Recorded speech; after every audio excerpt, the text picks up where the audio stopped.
एक बार की बात है, बीरबल दरबार में मौजूद नहीं थे। इसी बात का फ़ायदा उठाकर कुछ मंत्रीगण बीरबल के खिलाफ महाराज के कान भरने लगे। उनमें से एक कहने लगा, महाराज आप केवल बीरबल को ही हर जिम्मेदारी देते हैं, हर काम उन्हीं की सलाह से करते हैं। इसका मतलब यह है कि आपको हमारी योग्यता पर भरोसा नहीं है, हमको आप अयोग्य समझते हैं।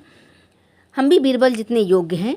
महाराज को बीरबल बहुत प्रिय थे, वह उनके खिलाफ कुछ सुनना नहीं चाहते थे, लेकिन उन्होंने मंत्रीगणों की बातों को सुना, उनको निराश नहीं करना चाहते थे। उन्होंने इसके लिए एक समाधान निकाला। उन्होंने कहा उनसे, मैं तुम सभी को एक एक प्रश्न का जवाब चाहता हूँ, मगर ध्यान रहे अगर तुम लोग इसका जवाब न दे पाए तो तुम सबको फांसी की सज़ा सुनाई जाएगी। दरबारियों ने झिझक कर महाराज से कहा, ठीक है महाराज, हमें आपकी शर्त मंजूर है, लेकिन पहले आप प्रश्न तो पूछिए। महाराज ने कहा, दुनिया में सबसे बड़ी चीज़ क्या है?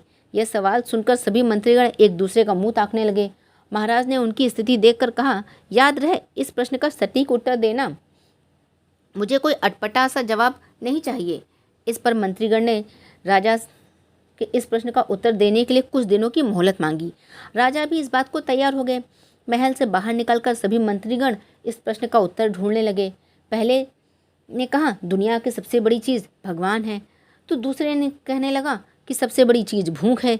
तीसरे ने दोनों को जवाब को नकार दिया और कहा, भगवान कोई चीज़ नहीं और भूख कोई बर्दाश्त किया जा सकता है। इसलिए राजा के प्रश्न का इन दोनों में से कोई उत्तर नहीं। धीरे धीरे समय बीतता जा रहा था। मोहलत के लिए भी जो समय है वो कम पड़ने लगा। दिन गुजरते गए। फिर राजा द्वारा पूछे गए प्रश्न का जवाब न मिलने पर सभी मंत्रीगण अपनी जान की फिक्र सताने लगी। कोई अन्य उपाय न सूझने पर बीरबल के पास पहुँचे। उन्होंने अपनी पूरी कहानी सुनाई। बीरबल पहले तो इसी बात से परिचित थे।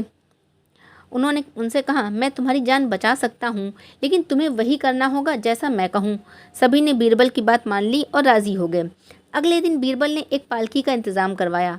2 मंत्रीगणों को पालकी उठाने का काम दिया।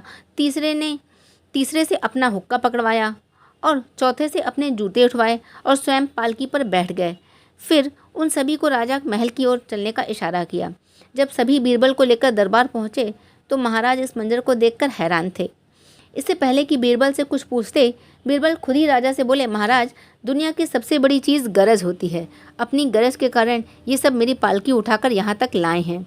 यह सुनकर महाराज मुस्कुराए बिना न रह सके और सभी मंत्रीगण शर्म के मारे सिर झुकाए खड़े रहे। तो उम्मीद करते हैं दोस्तों ये कहानी आपको अच्छी लगी होगी।